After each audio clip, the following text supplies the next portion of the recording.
One feature of a microphone that we can use to our advantage is its polar pattern, which determines how a microphone responds to sounds based on the direction they're coming from. Now, most microphones have a fixed polar pattern, such as cardioid, figure eight, omnidirectional, etc. For the sake of demonstration, let's use this Austrian Audio OC818, which allows me to switch between different polar patterns. If I place the microphone in omnidirectional mode, it will pick up sound evenly from all directions.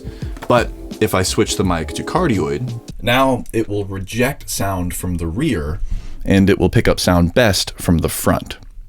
The cardioid polar pattern is very common, and there's a good chance that's the polar pattern of the microphone you're using. If there's a source of noise in your room, like a keyboard for example, you can angle the back of the microphone to point toward the keyboard and the front of the microphone to point toward the sound source that you're trying to record, such as my voice in this case. Take a listen to how much less keyboard noise is picked up by the microphone when we use its cardioid polar pattern to our advantage.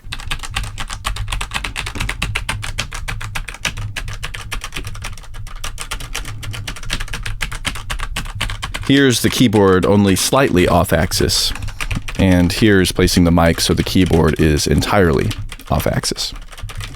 You could do the same thing in a situation where you're recording several instruments in the same space. That might mean you place the mic so that the instrument you wish to capture is on axis and the instrument you wish to reject is off axis. However, I want to caution you here to listen carefully rather than just following this advice blindly. When a sound is directly behind the microphone, it will be rejected, assuming theoretical conditions, a free field with an infinitesimally small point source.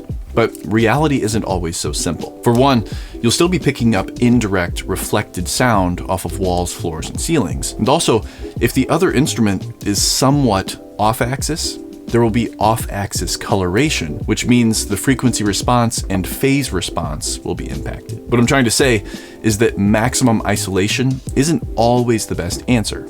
At times, it makes sense to embrace leakage rather than avoiding it. The polar pattern of the mic is very effective when the sound comes from a particular point in space.